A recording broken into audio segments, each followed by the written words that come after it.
We're doing something crazy this weekend. My husband's going out of town, so I figured if I'm going to be by myself anyways, I might as well read as many books as possible in 48 hours and take you along with me.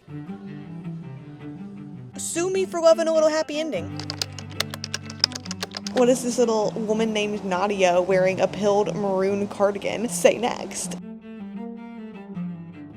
Yes, actually the pickings are quite slim. Casey jumping up and down and saying lines from famous promos. Finishing 3 books in one day would give me a crazy superiority complex, but might as well try. Why make me love the people if they're going to go through hardship?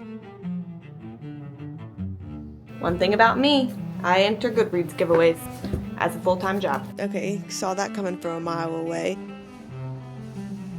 Exhausted white woman on the cover. We're doing very well. We're doing very well. It's Friday night. My goal is for the start time of this readathon to start at 6 p.m. I am going to do a timer throughout the readathon just because I want to know like how many hours of reading I can fit in the next 48 hours. Because also I will be sleeping. I will be doing like the most necessary things that I have to do in order to live as a human. So I won't be reading every second of these 48 hours, but I want to see how many books I can possibly make it through, how many pages we can make it through in this time. I have a library TBR. I have some books on my Kindle from Libby. I have some physical TBR books that are feeling more interesting than others that could maybe make it into the pile to pick from. And I have a couple audiobooks if I feel like I should tap into them to continue like upping the reading hours if I am having to do something different. I have no idea how this will go. I have no idea if I'll get tired of it, but my ultimate goal is just at any point during this weekend, I should be reading. If it is at all an option, I'll try not to pick up my phone that much. I'll try to minimize all the other things. Like we are in it. Read-a-thon. I think I'll talk more about each book once we decide if it's the one we're reading, but just quickly to show you my library haul that are contenders for the TBR. I have Margot's Got Money Troubles. I have heard such mixed things about this book, but in a way that has just really intrigued me to read it. It's contemporary. I think it's funny. I don't know if it's super fast paced, but it might just be a good filler in between some other books. I have Under the Bayou Moon. This one I don't know that much about. I'm pretty sure it's historical fiction. Definitely takes place in Louisiana. The Bayou, I feel like that's pretty obvious. Historical fiction, I don't know specifically if this is true for this one, but I feel like can tend to be sometimes a little slow, but it can also be super emotional, maybe have romance, have some learning. We'll see. It honestly was on my TBR for a very long time, and I had Fable randomly pick a book from my want to read list, and it picked this one. Shelter in Place by Nora Roberts is actually the book that has been on my TBR the longest on Goodreads from whenever I started using Goodreads again back in 2020. So that's why I picked this one to add to the TBR. I believe it is a little thriller mystery. I don't know exactly the nature of it, but I know that Nora Roberts has written a lot of books. I mean, she's enough of an author to have her full headshot on the back of her book, and I've never read any of them, so I'm kind of just curious what it's like. It is longer. It's much longer and bigger than I thought it would be, but I'm hoping it's fast-paced, interesting. I mean, I'm intrigued by it. The Very Secret Society of Irregular Witches, cozy, fantasy, getting towards the Halloween mood. It says it's warm and uplifting, so it may be another good filler novel if I do something a little heavy to kind of head here next. I'm really excited for this one and the vibes that I'm expecting it to bring. And then lastly, from this shortlist library TBR is Take My Hand. This one is also historical fiction, and I remember when it came out just hearing incredible reviews of it. Honestly, I believe it will be emotional. It's been a long time since I've read historical fictions. I feel like I always love them whenever I read them. I just don't always gravitate towards them, so that's kind of why I'm sort of forcing myself to at least read one of them this weekend to get back into it. I've really been in a super mystery thriller stint, which has been fun and great, but I'm ready to broaden my horizons a little bit. I'll start reading at 6. I'll check in with you, I don't know, throughout, I don't know, either hour updates or whenever I'm getting good place into a book, something. But I'm excited to take you along with me for these next 48 hours and see how many books we can read. Would you be willing to pick my first book of my readathon? These are your options. Okay. You want me to go through them? Yeah. Do you want to know what... Description or summary. Or okay. What the, you know what I mean, the back of the book says. Okay. What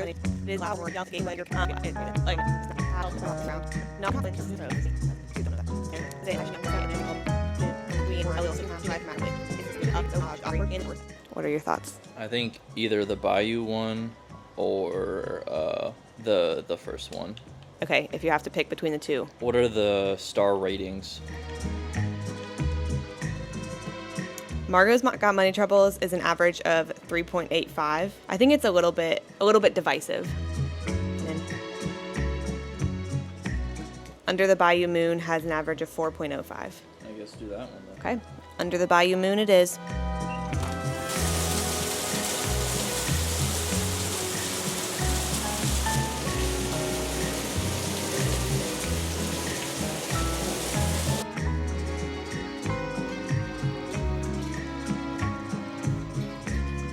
I opened up my stopwatch and it's been going for 3,652 hours. Wow.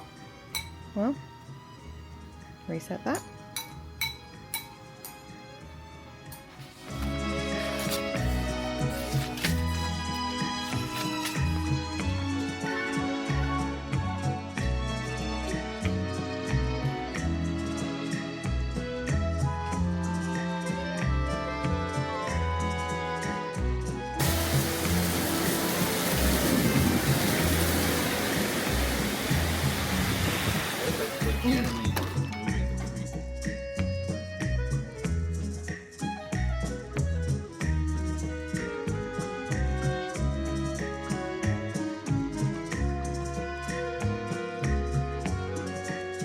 Coming back to you an hour and 20 minutes into reading and 100 pages into Under the Bayou Moon. I'm about to have to go do like some dishes and take a break, so I figured perfect time for an update.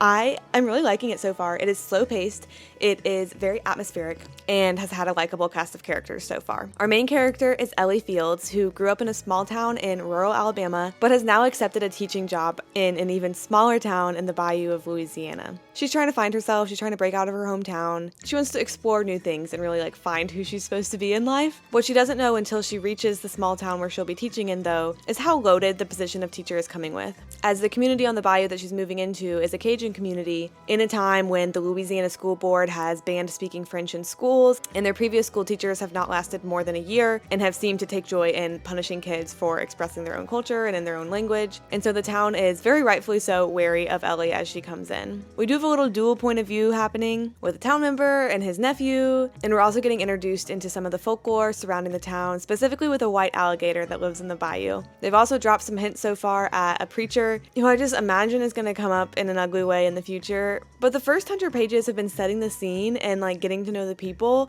and while I'm loving it, I am so apprehensive for like the plot points that are to come because I don't want there to be a conflict. I just want things to work out for all of the people that they're making me love. Why make me love the people if they're going to go through hardship? And in my hour and 20 minutes of reading, like, it didn't feel that long. Like, I was immersed. So I feel like so far this has been a good book to start with. I think I'm going to do dishes and get ready for bed all at once so that then I can lay and get as many more minutes of reading as I can before needing to go to bed. I'm taking Zach to the airport tomorrow. We need to leave at 5:45, so I'm definitely not sleeping in tomorrow, which means I definitely should not stay up reading tonight. Maybe tomorrow night we can go crazy, but we got to ease in so that we can be sustainable for all of these 48 hours.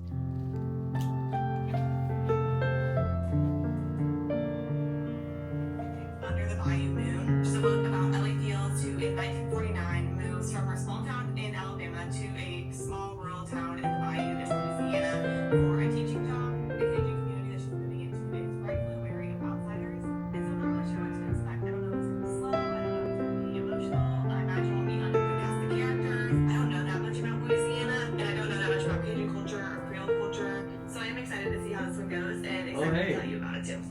I am about to start reading. Watch it again.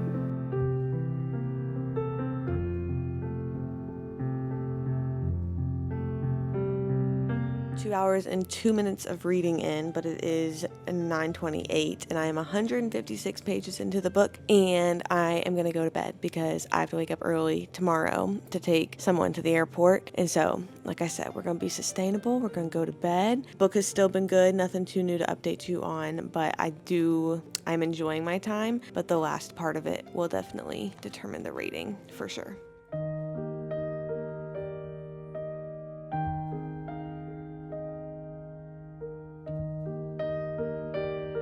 I dropped Zach off at the airport and had the lovely idea of like catching the sunrise and getting some reading in. The sun is actually more risen right now than I kind of thought it was. I thought I might get here earlier, but it's still very pretty. I brought a picnic blanket to like sit on, but there's also some stairs right there that I may just go start kind of sitting and reading. I can't imagine I'm going to stay here all that long. I'm literally just like on the top of a parking deck, but I think it could be pretty for the time that I am here. It's a little more tree blockage than I thought it would be, but I think if we go down here, like, that's pretty.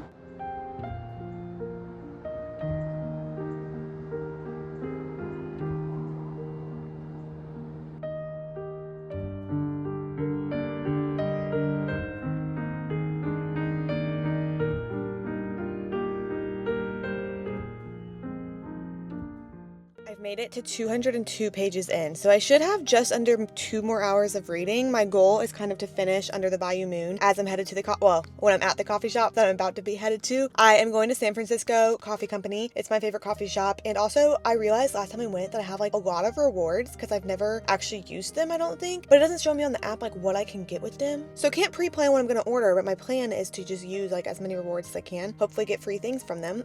That would be great. Under the Bayou Moon, I'm still just having a great time with. It has still been easy. Like the conflicts all I feel like are just kind of getting resolved quite nicely, like pretty quickly too. It is not as emotionally deep as I kind of thought it might be going in, but I don't necessarily think that's a bad thing because I don't think necessarily every book needs that. This is more just like you're learning, you're living with her. The world is a little bit sunshiny and rainbowy, and the little parts of it that aren't get fixed quickly by the sunshine and the rainbows. There's some romance going on, which I don't hate. I do love it. Like it's nothing crazy, but right now it's kind of just like a mutual longing that they're not discussing. I always like that in a book. The last 200 pages may go deeper, I don't know, but I'm not having a bad time. I'm having a good time in Under the Bayou Moon.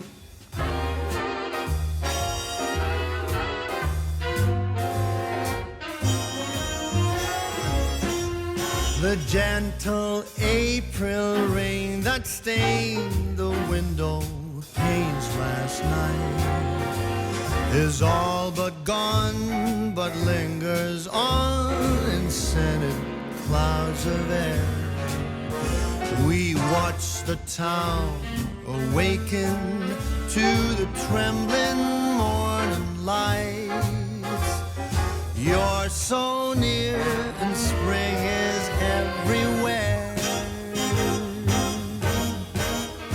We danced until the stars came out and spread across the sky. It is 9:57. I just left the coffee shop because I just finished Under the Bayou Moon. So our first book of our readathon is finished. It took me 3 hours and 54 minutes to read this one, and I ended up really liking it. It stayed the same throughout, but like in a good way. I kind of realized like 75% of the way through that part of me was feeling judgmental of like, oh, things aren't getting that deep. Things are getting resolved quickly. And then it occurred to me like books don't have to tear my heart out. They can just be fun and enjoyable. And like it was enjoyable, and it wasn't all sunshine and rainbows. Like there were conflict and there were some sad things, but I don't know, sue me for loving a little happy ending. I fear it's been a while since I've just had like a good time with a book and I haven't like felt scared or stressed or like my heart is broken. Like I really do enjoy the like heavy emotional or scary or fast-paced books, but like just having a good time truly was a good time. And I did like getting a picture of the Cajun culture. There's an author's note in the back because the author writes for Southern Living and then has like done other novels. She is not Cajun. She is not Louisianian.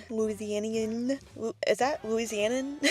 But she spent a lot of time with a lot of people and spent a lot of time on the bayou and learned a lot about the culture from like elderly Cajun people who have been there so long. And so she very much was like, this is a book about being an outsider introduced to Acadian Louisiana, just in the same way that she was an outsider introduced to Acadian Louisiana. So I really liked it. I'd love to find, she gave book recommendations at the back that I didn't look that deep into because once I finished, like I'd been sitting for an hour and a half, so I was like, let me get up and go. But she gave book recommendations in the back, and I'm curious to find novels not from an outsider's point of view, from an insider's point of view, see if there's any like own voices books or anything that I could pick up, because now that I'm intrigued, like now that I got this window into the bayou, I would like to read more. All that to say, I'm giving it a 4-star even. Very good book. I'm gonna head home. I'm not positive what I'll have the next book be, but I do think I may start it and get some pages in physically reading with my eyes and then switch to an audiobook for just a second so I can do some like weekend chores, like a little bit of laundry, a little bit of those things around the house that do need to get done, but I would like to be able to do it while multitasking and listening with my ears.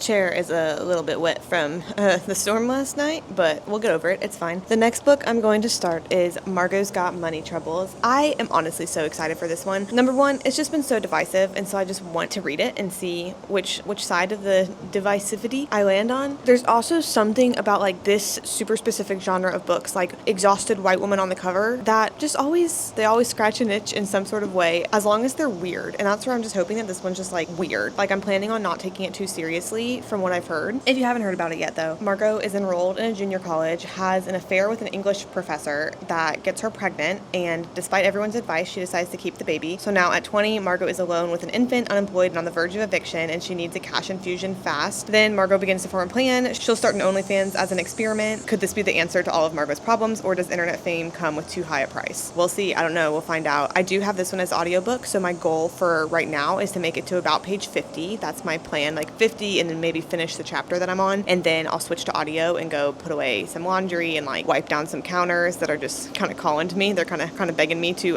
attend to, but I'll let you know how it goes.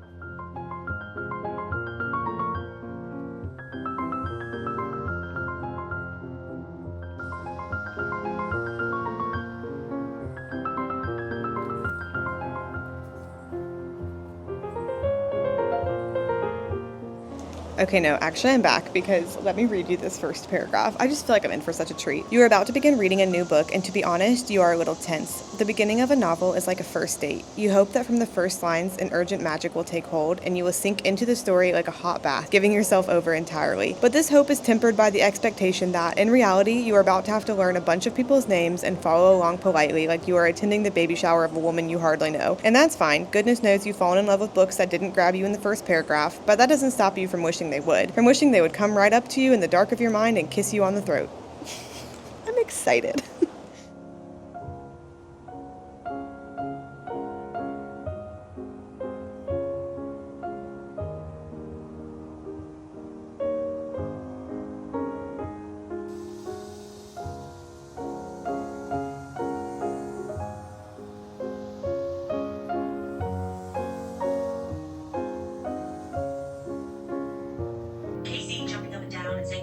Famous promos you've done. Rose crouched and peering in the back window at the sleeping Bodhi.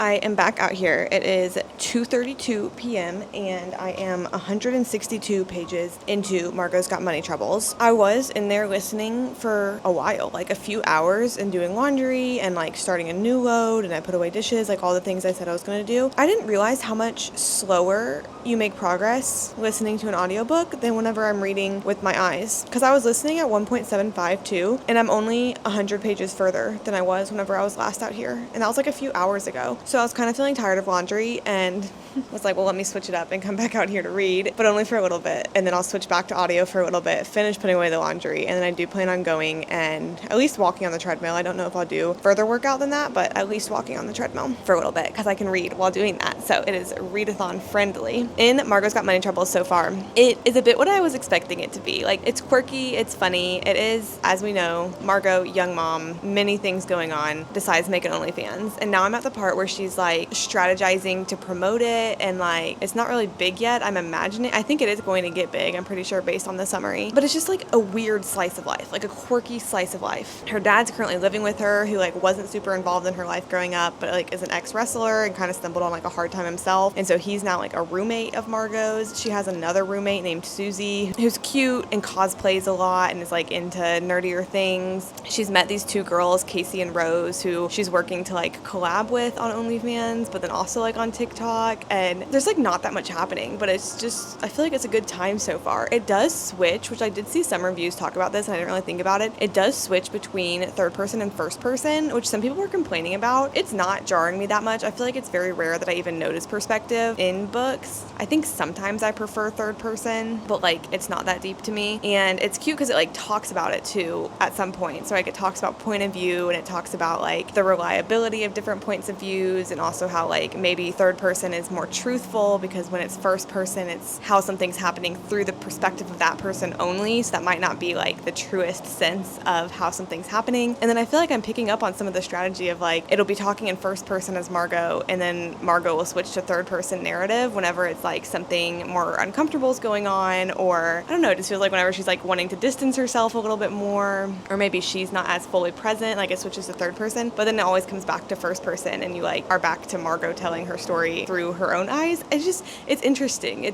I don't think I've ever had a book do this before, and is this going to be a boring video if I just like everything I read? This has been good so far.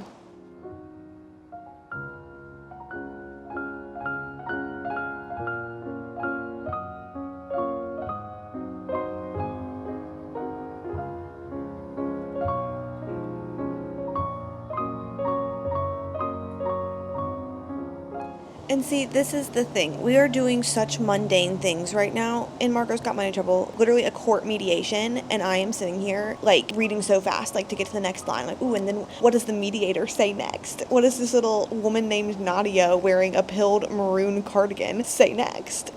As we're sitting in this boring little courthouse room with two people mediating. Like, I'm so into it. It's so interesting. I had, like, an out-of-body experience just now as I was sitting here, like, holding the book so close to my face, having to keep my eyes from like skipping a line because I'm just like so excited, and we're literally in court mediation. So yeah, things are going well.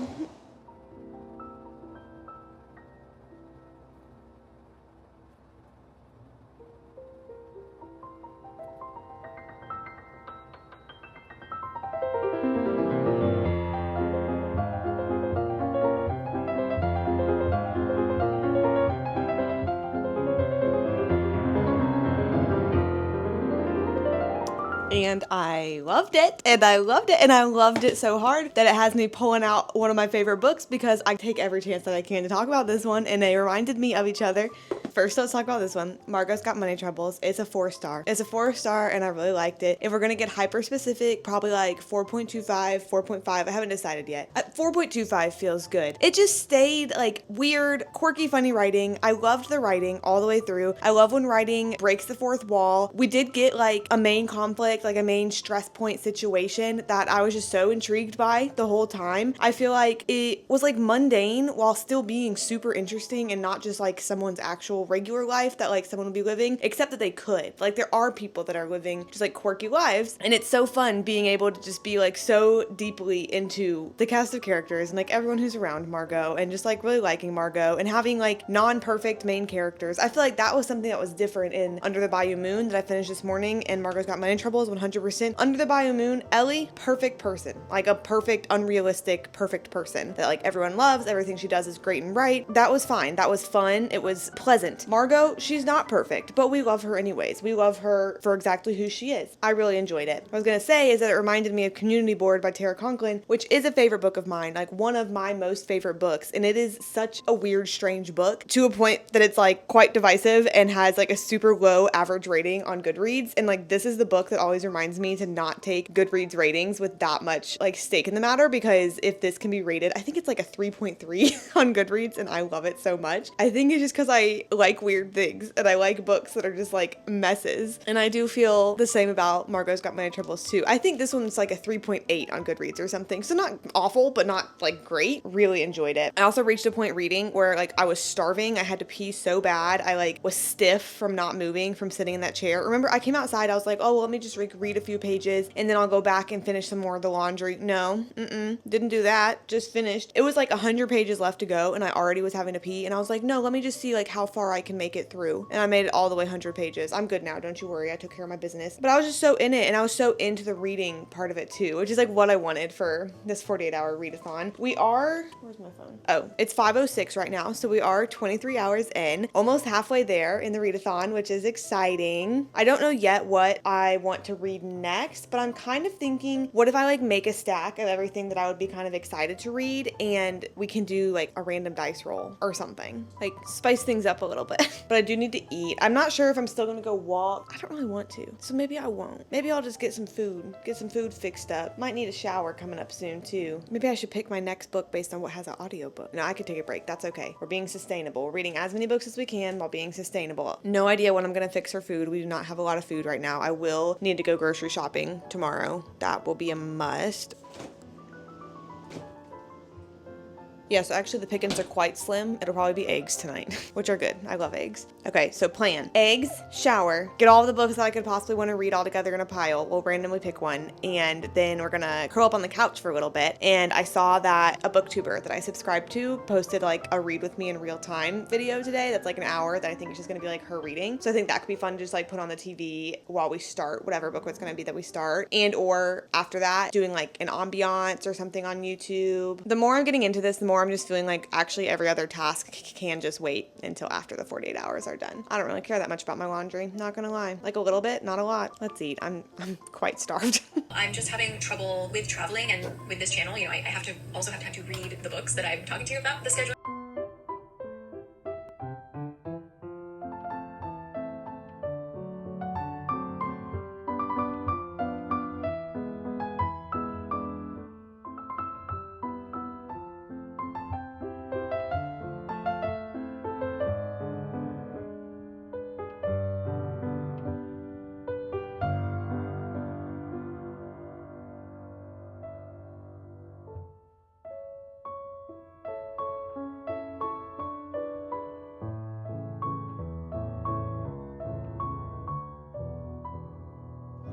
I decided instead of random that I would actually have one of my friends pick for me. So I gave her these options. These are like, some of them are just ones I own and like ready to read. These 3 are the remaining ones from the library TBR. These 2 are arcs that I won from Goodreads that I just need to read because since I won them, I like should read them before they come out. And then these 4 are just ones that I own, physical TBR books that, I mean, I wouldn't hate reading. I need an excuse to read all sorts of physical TBR. So out of those options, I'm not positive. I don't have a good guess of what she'll pick. I kind of feel like she might pick the Very Secret Society of Irregular Witches. I think that's going to be my prediction, but we'll see.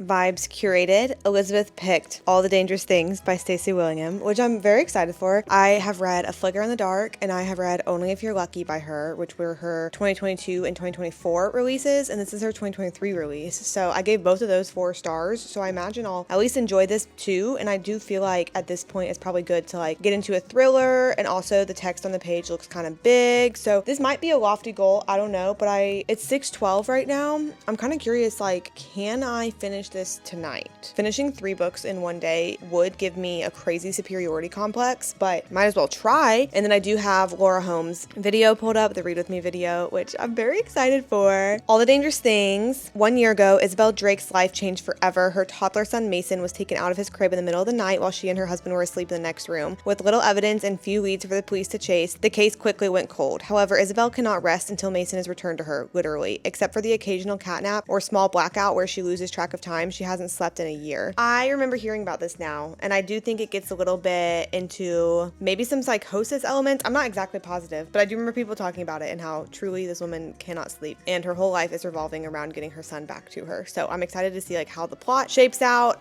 I'm just excited. I don't know if you could tell. I'm just excited. And we're entering the second 24 hours, which is exciting as well. Everything could change a day from now whenever we're finishing, but I was kind of worried that like a readathon would put me off to reading or just like burn me out of reading. And so far, all it has done is just like increase my excitement to where I'm like, oh, actually this isn't a challenge because all I want to do is read. I don't want to do anything else. I just want to read. So I'm kind of excited about that part too.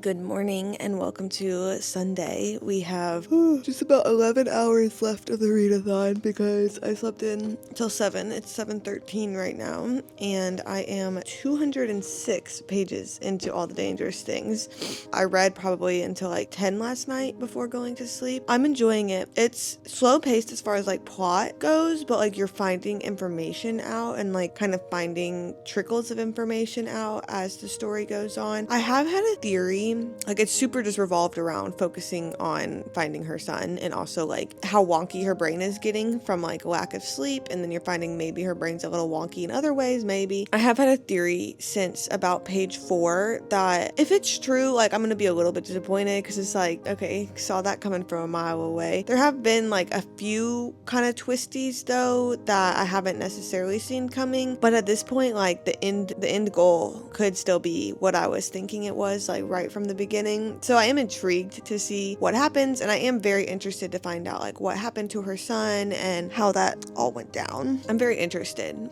At this point, it's not like the best thriller I've ever read, but I think something that sometimes irks me like with authors is whenever the information that's being given to you and the way it's being given in the book feels so controlled. Like obviously any author that's writing plans out like what the reader's gonna know and when, but I feel like I like it better whenever it feels to happen a little more organically, whereas this one, it's like there's things that our main character have known or like things from her past that obviously she's known about the whole book, but like the way that we are getting the information just feels a little bit unorganic. Like it feels kind of planned out, and I feel like I'm kind of picking up on that in the writing. So that's not my favorite thing that's happening, but like I said, I'm very intrigued in the ending and in what happened to her son, and I'm hoping it surprises me. The last chunk of this book like has the power to go 2-star to 4-star. I feel like that's where we're gonna be in between probably. It's like it's not a 1, it's not a 5, but between 2 and 4 is so dependent on these last like 120 pages.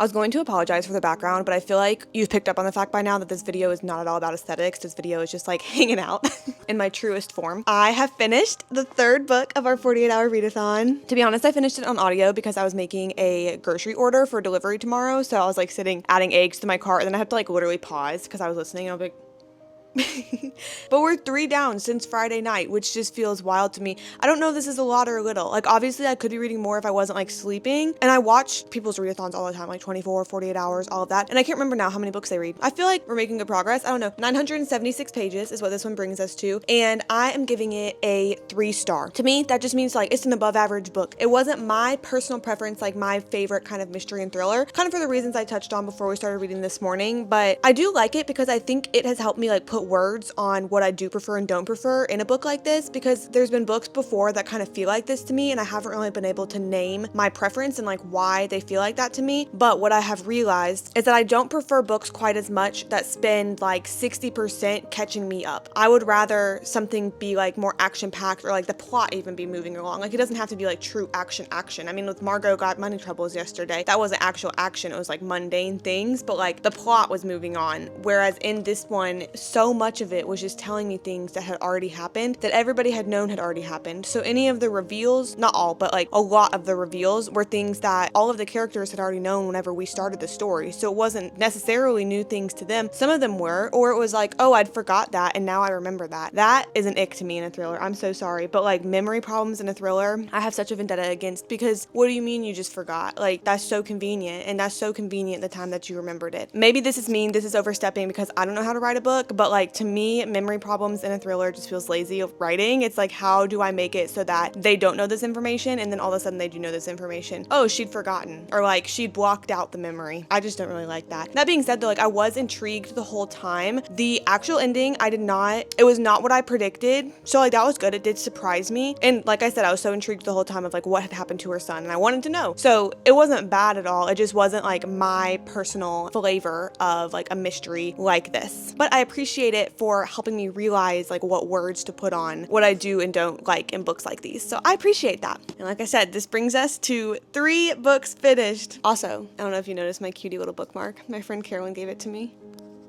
You see that? You see that? You see how cute that is? Oh wait, he's not even facing you. That being said, what we have to do next is pick our next book. I think I'm going to keep the same options that I had set up yesterday for Elizabeth to pick from. And what I think I'm going to do, I don't know, like there are some that I kind of want more than others. Let's see. Out of these, there are some that I kind of want more than others, but I'm also trying to read, like, not just with obligation. Like, for a second, I was like, maybe I should take out any of the ones that I own because I could just read those anytime. But the whole thing with physical TBRs is that once you own them, I feel like you just don't read the books, or at least I don't. So, like, if I think they'll be interesting, then I should still keep them in. So I think what I'm gonna do is make, like, a little spinner wheel with these titles on it, and we can spin and just, like, randomly choose what our next book is gonna be. Possibly our last book, depending on, I mean, all of these are, like, relatively chunky. So I kind of foresee that probably one of these will be my last book, but it'll kind of just take seeing also, like, can we finish it in the 48 hours? We'll see. Let me make the wheel. Alrighty, I've made my wheel, and I also spent about 4 minutes trying to figure out how to change the colors of it so that it would be prettier, but then it wouldn't actually change. So these are our colors, but have everything loaded up. Are you ready? Spin.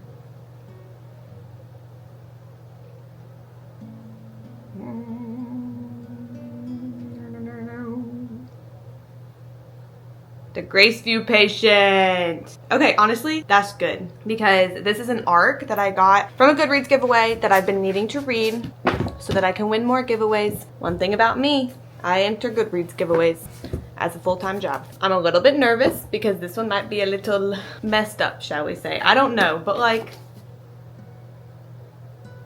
we'll see. It comes out October 2025. I do not know what it is about. It is a hospital gothic. Am I gonna be fine? Margaret's rare autoimmune condition has destroyed her life, leaving her isolated. It has no cure, but she's making do as best she can, until she's offered a fully paid-for spot in an experimental medical trial at Graceview Memorial. The conditions are simple, if grueling. She will live at the hospital as a full-time patient, subjecting herself to the near-total destruction of her immune system and its subsequent regeneration. The trial will essentially kill most of, but not all of her. But as the treatment progresses and her body begins to fail, she stumbles upon something sinister living and spreading within the hospital. Unsure of what's real and what is just medication-induced delusion, Margaret struggles to find a way out as her body and mind succumb further to the darkness lurking throughout Graceview's halls. This is gonna mess me up in the head because with the last one, I was like, oh, whenever the main character's brain starts to get a little wonky, I question my own sanity. Like, I was kind of feeling that in All the Dangerous Things. I was like, wait, what's real? What's not real? This might mess me up. Let's see how people are kind of currently feeling about it. People are currently feeling 3.79 about it, but also sometimes like more horrific or like dark books just get lower ratings because people don't like the dark part of it. I'm a little nervous for this one. I do think though that I can finish this 100%, given it is 9:57 a.m. right now and we have till 6. It'll be good. It'll be good. It'll be good. I'll be fine. I can go sit out in the sun if I need to, if my brain starts to leave me. Be good to me.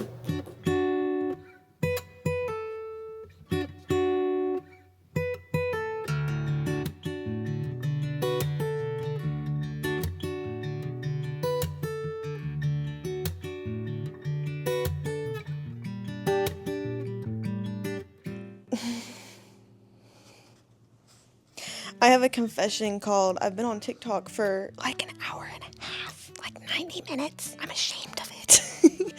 If I had been reading all of this time, I could almost be done with the book, but instead, I was not reading. This is not the spirit of the readathon. This is not the spirit of the readathon. Anna, bad. So with that, I've read the book for about an hour since we last talked, and then I got up to no good. But in the 86 pages that I have read, which also, what do you mean 86 pages in 60 minutes? I don't know if there's just like not that many words per page. Maybe it kind of seems like they're kind of big and the margins are kind of big. So that might kind of play into things because 86 and 60 minutes, I feel like I'm kind of reading fast. In these 86 pages though, we start right at the beginning whenever Margaret, it keeps calling her Margaret, but then she told one nurse to call her Meg. So I actually don't know the name of our main character, like what I should call her. I mean, the summary calls her Margaret, but she like corrected someone and was like Meg. Meg Margaret has an autoimmune disorder that she's just living her life in pain. So when she gets reached out to about this study, she's like, yes, because how much more pain can the study put me through if my life is just unsustainable as it is with my chronic condition, which is so sad. sad, but she's like, sure, let me do the research study. She doesn't seem that hopeful. Like, she's just like, wow, this is like gonna be a lot, because basically they break down your entire immune system and then are like gonna build it back up, is how it's advertised as. So it's sort of a chemo-like process where it's like IV bags that are killing your body, like killing a part of your body, a whole system of your body. But for Meg Margaret, hopefully the thought is that it will end up being a good thing, because her autoimmune disorder means her immune system is already doing weird things. So we start when she first gets to the hospital, and it's like things are moving quickly and they're not. Like, I think we're maybe about a week into the hospitalization now at page 86, and it keeps foreshadowing to just things going poorly. There's a girl that we meet really early named Veronica, who is further into the study than Meg Margaret is, and Girlie's like not doing well. And in the narration, Meg Margaret keeps being like, I wish I'd asked her this, or I wish I'd given more thought to when she said this. And then we're kind of picking up on things, like Meg Margaret is picking up on things in the nurses, where the nurses seem like quite burnt out and like don't seem excited for her as she's beginning the study, and kind of maybe keep hinting at her like it's only going to get worse from here. So we're just seeing like how it gets worse. And so far she's had like one episode of about a week where she like was not with her conscious self, and we kind of experienced that a little bit in the page, but it wasn't like in a spooky, creepy way at all. Like, it was just strong delirium from her as the narrator. I am curious how it's going to surprise me as we go further, because like in the summary it says like she starts to lose a grip on reality, she starts to question what's real and what's not real, and so far this has just kind of matched up with that. Like, we see Veronica in the further stages, and she seems to be having some like what's real versus what's not real. Like, it's taking a really strong toll on the body in a creepy way. And so I'm just curious if the book is just going to be watching that process happen, but I feel like there has to be something that's surprising. Like, there has to be some sort of like dark undercurrent or an ulterior motive or something maybe kind of fantastical or like actually supernatural. I don't know yet at this point. Or if the like horror part of it is just going to come from like body horror, like bodily descriptions or something like that. I don't know, because so far it's been interesting. Like, I am excited to read it. You wouldn't know that based on the hour and a half I just spent on TikTok. I'm a little bit also just like, okay, like what's coming? Where are we going to go? Are we going to go somewhere that is surprising to me, or are we just going to go somewhere where maybe the journey is fun, but it's not like, I don't know, that much deeper? I feel like it's going to get real weird. Like, even, like I said, based on the cover, that's a weird little picture going on there. I mean this so respectfully, but I kind of want it to be effed up. Like, I kind of want us to really go there. I did make another cup of coffee, and while I was making that another cup of coffee, I started an audiobook, so I'm kind of dueling it right now, because my thought was if I finish this book reading it, then I could finish reading the audiobook that I'm starting now. If that makes sense. This is an ARC, so it doesn't have an audiobook that I can like listen to. Why did that take so much for me to think of? So I started the audiobook for the Very Secret Society of Irregular Witches, and that's been good so far too. I'm not that far into it, but I just figured I can make some extra page headway by doing that, and then once I finish The Graceview Patient, maybe the Very Secret Society of Irregular Witches can be the last book that I read physically with my eyes, like once I, make that transition back over. I have been on my couch probably way too long. I do think that might be a difference between yesterday and today, and maybe played into why I got distracted on TikTok for so long, because yesterday I was kind of keeping myself interested by reading in different locations, and today I've literally just been here so far. I mean, one time I was sitting up, I wasn't laying down, so that was, that kept things interesting. I started the day in my bed, so that actually kept things really interesting as well. I fear the living alone and reading kind of creepy books is gonna start taking, it's like, I am so introverted. I love being alone, I think. And I say I think because every time Zach leaves, like goes out of town, I forget what it's like to live alone, and I am on about 30 hours of it. And I am curious how much of this is just the fact that I've literally been reading, and like how much is that just wearing down every part of my brain, and maybe that's the reason for these feelings, or if this upcoming week, whenever I vlog for like a regular weekly vlog, if the living alone is gonna affect me this way too. I just feel like, I don't know what I feel like, but I can only imagine it's gonna get weirder as I continue with The Graceview Patient. That's what I imagine. All of that to say, this was what I started my sentence and I was gonna tell you this, and obviously I forgot. I don't know. All of that to say, I think I'm gonna go walk on the treadmill at the gym and have that be like my next location, I suppose. And then maybe after that, like I can sit back out on the chair out there like I did yesterday. That was cute whenever I did it yesterday. I'm undecided if I want to get dinner out as like a fun little treat treat or not today, because that could be a fun little treat. But I also have chicken that I can just bake, so I'm kind of thinking maybe I'll just do that and save my fun little treats for later. We're doing very well. We're doing very well.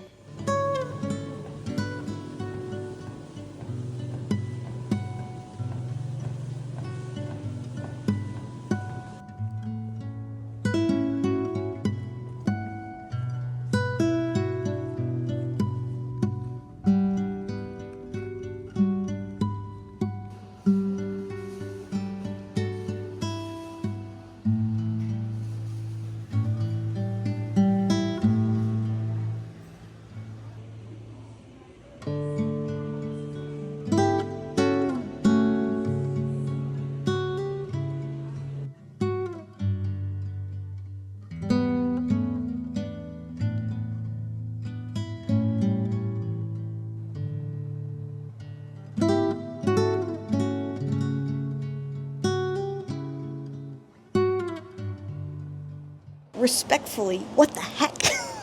What the heck? It did get effed up. It really did. What the heck? This will mean less to you if you don't know this book, but if you've read the book Challenger Deep, I think it's called. I read it in high school, and it follows like a kid in an inpatient psych hospitalization. This reminds me of that, but this is like very much the adult version, and it's a little more effed up. Can someone do a wellness check on the author? Because even in my wildest dreams, I would not come up with scenes like that. Like I would not, no matter if it's reality or if it's in her brain, my brain could not create that. It's creative. It is. Did I like it? No. But like it was a good book. Like yes, I did like it, but like no, it's messed up. I have no idea what I will rate this. Cause like it was good. Don't miss out on me saying that. But like would I recommend it to anybody? I think you have to come across it yourself. I don't think I could be like, yeah, you should read that. That was messed up. But again, was it good? No. And also yes. So if any of that entices you, then yeah, give The Graceview Patient a try when it comes out. When does it come out? I think it comes out in October, which is perfect. Yeah, it says October 2025. I'm pulling up my rating scale so I can look at the words and try to decide. For me, a 2.5 is average, a 3 is above average, and a 3.5 is good. I think this will go 3.25 just because I feel like rating it any higher than that is like an endorsement of some kind. Does that make any sense? Like, it was well written. It was messed up. A 3 feels too low. A 3 feels like it doesn't give it enough credit. A 3.5, that means on Goodreads I'd be putting it as a 4. And that means other people would read it based on my recommendation. And I don't know if I can do that. So we're going to go a 3.25. Or what if we go like a 3.5 rounded down? I don't know. This book goes above numeric ratings. It's just like on a whole different scale. Did I enjoy reading it? No, but also yes. Was it well written? Yes, but also no. Was the plot good? Yes, but also no. I wish that I could read, this would be a great for like a special edition. Caitlin Starling, if you were watching this video, that's the author. A special edition, I want there to be like a portion in the back that are the actual medical notes written for her hospital stay. I want to know what happened from the perception of people that are not our narrator. I think they leave that out because there's a level of uncomfy that they want you to feel at the end, but I think that would be fun. To actually give you some actual detail on it though, I think without having actual experience in myself to fully say this, I think that this book could be a very good depiction of some hospitalization experiences, especially whenever delirium is involved, and also of psychosis. I have never experienced psychosis, so like I said, I can't like say that that's what it's like, but I do think that this book is likely quite realistic in what it feels like to be in an episode of psychosis, to be experiencing the world through a psychotic mind. Now that I'm thinking about it in that way, we might go 3.5 and put it as a 4 on Goodreads. It was very interesting. You can read it based on my recommendation. That's okay if you do actually want to read it. Oh, it was so interesting. This, coupled with the 46 hours of reading I've done so far, have absolutely chewed my mind. I think what I'm going to do for the rest of the evening is go back to the treadmill, pick up Reading with My Eyes where I'm at in the Very Secret Society of Irregular Witches, and we're going to finish the readathon coming up very soon. I do feel like I just need to sit here and stare at the sky for a little bit though after the Graceview Patient. The Very Secret Society of Irregular Witches has been cute and cozy so far, and I cannot wait to read more into it. It is about Mika, who is an isolated witch, and she gets this like strange invitation to this house, and when she goes, she finds that there are 3 young girls who are also witches, but they don't have like an older witch to teach them spells and like what witches can do, like how they are, how to harness their magic. And there's a few other characters too that we're just like getting to know. I think it's gonna be cozy and such a fun time. I'm 108 pages in, so getting just like the lay of the land at this point, but it also happens to be 6:15 p.m. I'm calling it. This has been 48 hours. This has been 48 hours of reading. I do not remember a time before I was reading every second of every day. To answer the great question of how many books can I finish in 48-hour readathon, I can finish 4 books and get about a third of a way into the 5th one. And how many pages can I read? I can read 1,404 pages in 48 hours. Guys, this has taken a toll. But I really liked it. I never thought it was attainable necessarily to even really like start and finish a book in the same day. And it's wild to me now thinking that I could start and finish 1 book in 1 day and still have time to do other things, because both of these days, like I have been starting and finishing and starting a new one, you know, like it kind of puts some good stuff in perspective. Something else I noticed is that my focus got better even just in this small amount of time. The hour that I spent on the treadmill earlier whenever I was reading the Graceview Patient was the fastest hour of my life. I was not like checking the time all the time. I was not checking page numbers all the time to see how fast I got. And I feel like that's such a common thing. Like if I'm sitting down and just reading at the couch on a regular day, I'll be like reading for like 3 minutes and then I'll pick up my phone again, or like I'll be reading and then be like, oh, this must have been like 45 minutes that I'm reading and it's like 10 or something like that. I noticed my focus get so much better. I mean, the fact that I've sat out on that blue chair for like 3 hours at a time and just read a book. I remember doing stuff like that whenever I was a kid, but I don't do that just like so interrupted anymore. And it was nice. It did burn my brain doing it so interrupted for so long of a time, but it was nice. Oh shoot, I had something else to tell you. Also, I liked the fact that I feel like talking about books after I'm reading them, I'm able to hone in better on the actual aspects of books that I like and maybe don't like as much, like with All the Dangerous Things and how I was coming up with that. And just, I feel like